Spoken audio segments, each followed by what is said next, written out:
Hello and welcome to Employment Law with YLaw. My name is Leena Yousefi. Something that happens so often is an employee gets laid off, they get an offer in writing saying that we're laying you off and we're going to give you this much money or working notice.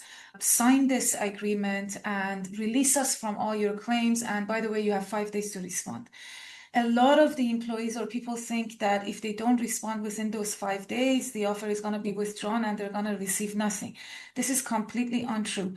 At the time that an employee gets laid off, they're very emotional, and a lot of employers may use that emotional period to get a result from the employee. So they might give an arbitrary 5 day or 7 day or even 2 week deadline for the employee to accept the sum of money in exchange for release of all claims.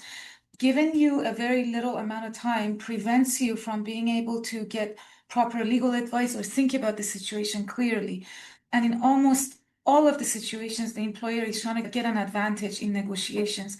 The truth is that most times you're entitled to more than what the employer is offering, and there's absolutely no rush to get back to them.